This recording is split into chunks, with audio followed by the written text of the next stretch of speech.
Duncan. We're coming on the air with significant new information on the urgent and around-the-clock search for that missing submersible vessel in the Atlantic. I want to go straight to the news conference right now so we can get the latest information. Everyone. Thank you for joining us today and over the past few days. This afternoon, Rear Admiral John Mauger will be providing an update on the most recent findings from ROV operations in search of the Titan submersible.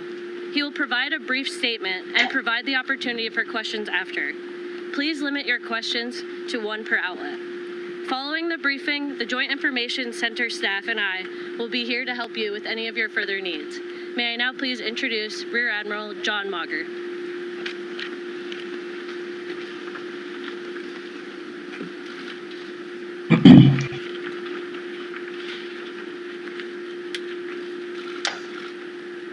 This morning, an ROV, or remote operated vehicle, from the vessel Horizon Arctic discovered the tail cone of the Titan submersible approximately 1,600 feet from the bow of the Titanic on the seafloor. The ROV subsequently found additional debris. In consultation with experts from within the Unified Command, the debris is consistent with the catastrophic loss of the pressure chamber. Upon this determination, we immediately notified the families. On behalf of the United States Coast Guard and the entire Unified Command, I offer my deepest condolences to the families. I can only imagine what this has been like for them, and I hope that this discovery provides some solace during this difficult time.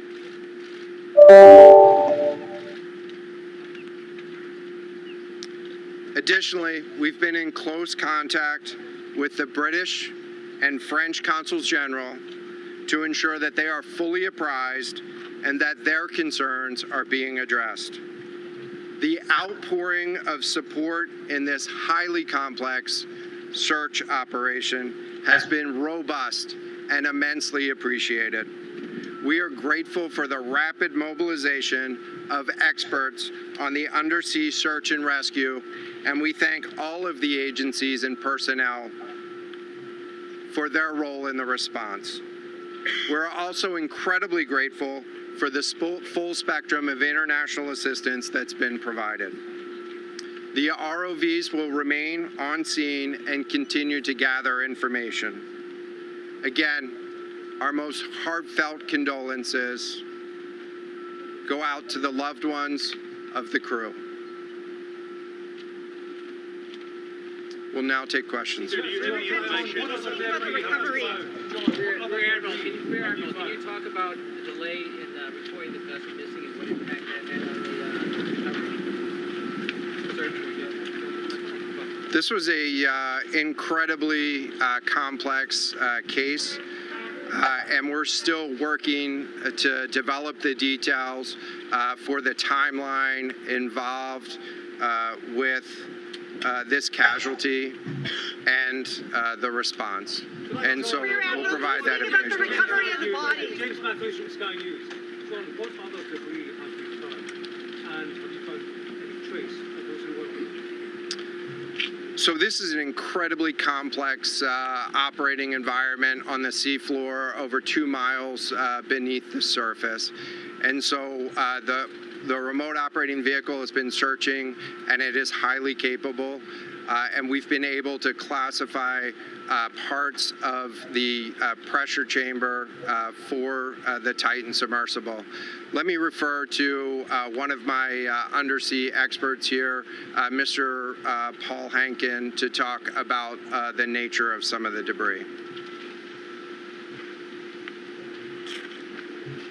Before Paul Hankin goes on to talk about the nature and some of the debris, I'm going to start by saying my condolences to the family that lost their loved one in this tragic Titanic incident. You know, Remember the Titanic ship sank, I think like almost 100 years ago like that, or something, 4 years ago like that, in the Bermuda Triangle. So the Bermuda Triangle has always been like a mysterious triangle where a lot of mysterious things happen there, right? And whoever goes to look for the Titanic ship, you have a higher chances of getting yourself into some weird issues. So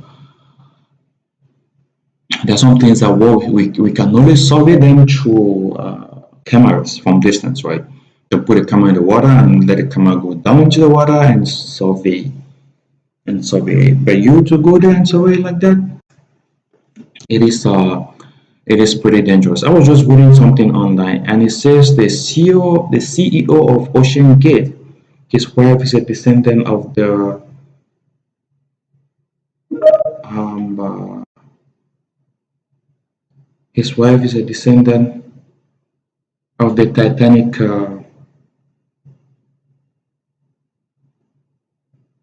His wife is a descendant of victims of the Titanic ship that sank. My condolences, man. There are some trips that are very, very dangerous to take. Like, I won't tell you a lie. Like going into the water to survey the Titanic with that Titanic submarine, it is pretty dangerous, though. It is pretty dangerous. I wish they had got a boat and use a camera, right? When you go towards the area, they use a camera and send the camera, let the camera go and survey it. Then they look at it from afar. This time, because the cameras that are built like pro water cameras, right? That are built that can go down deep into the water and do a lot of surveys. You know, they can do a lot of surveys deep into the water. So I wish they had built a camera like that to do that investigation for them. But it's really unfortunate. And I saw this Coast Guard though. His shirt looks like, I was like, is that an Australian Coast Guard or the uniforms look like that of Australians? Thank you, Admiral. So essentially, we found 5 different major pieces of debris that told us that it was the remains of the Titan. The initial thing we found was the nose cone, which was outside of the pressure hull. We then found a large debris field. Within that large debris field, we found the front end bell of the pressure hull. That was the first indication that there was a catastrophic event. Shortly thereafter, we found a second smaller debris field. Within that debris field, we found the other end of the pressure hull, the aft end bell, which was basically comprised of the totality of that pressure vessel. We continue to map the debris field, and as the Admiral said, we will do the best we can to fully map out what's down there. Yes, sir. Go ahead.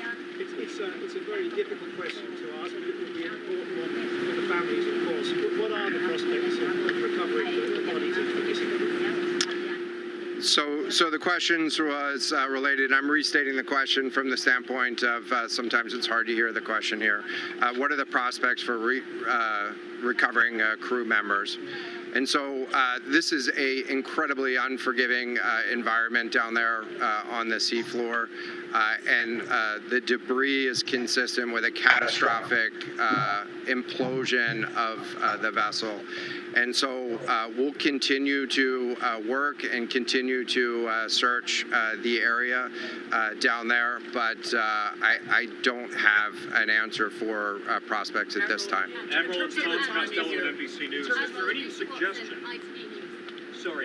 suggestion at all that the sub itself collided with the wreckage of Titanic, or that instead it might have imploded above the wreckage and then rained down nearby?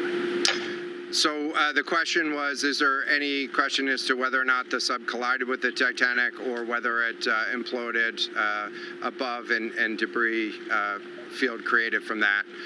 So the The location of the Titan submersible was in an area that was approximately 1,600 feet from the wreck of the Titanic.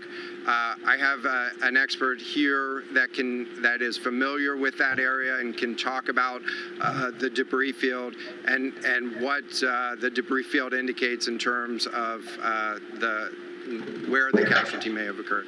Rear Admiral, really quickly, can you tell me when that massive fleet will be called back?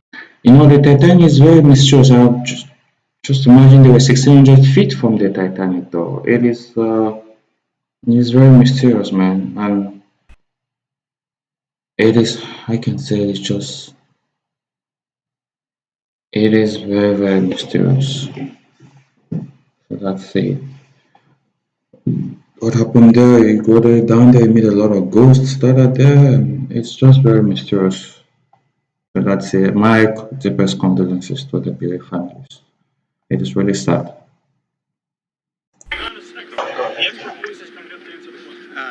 Thank you, Admiral. So the question is, where does the wreck lie in relation to the Titanic? I didn't hear the Admiral's answer. I think 1,600 feet. Was that correct, Admiral? Yep, you got it. So that's off the bow of Titanic. It's in an area where there is not any debris of Titanic. It is a smooth bottom. To my knowledge and anything I've seen, there's no Titanic wreckage in that area. And again, 200 plus meters from the bow.